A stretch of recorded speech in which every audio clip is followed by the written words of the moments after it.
Hello! Hi again.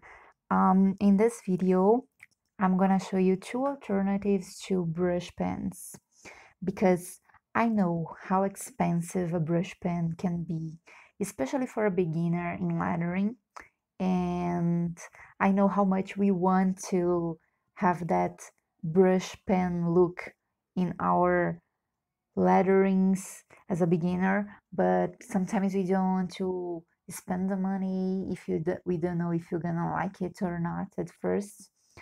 So I'm gonna show you two alternatives for you to practice the brush pen feel and the brush pen looks, and later you can see if you like it and you want to invest in something more expensive to do your own letterings. So first of all, let's see how a brush pen works in action. So I have one here, and I'm gonna just do a couple of letters so you can see it. And we know how it does the job, right? It's thin upstrokes and thick downstrokes. So let's try it. So thick down, thin up. Thick down, thin up. Something like that. Let me do another letter right here.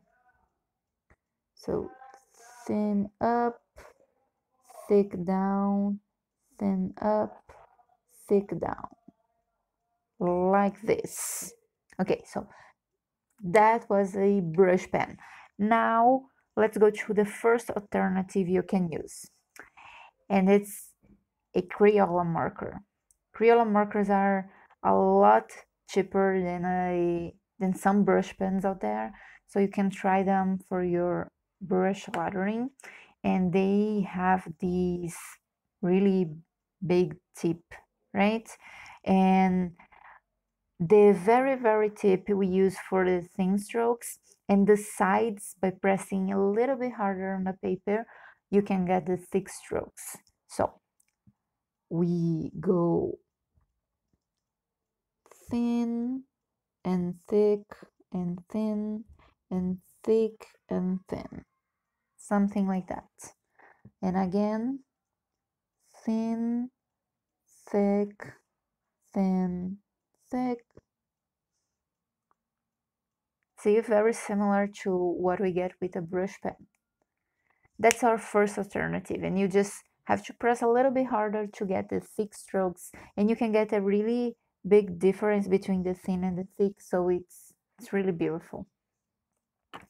And the second alternative you can use is just a highlighter. I have a simple highlighter here, and they usually have this chisel tip, and we use this higher end to do the thin strokes, and we rotate a little bit the tip when we're doing the thick strokes to use the full tip.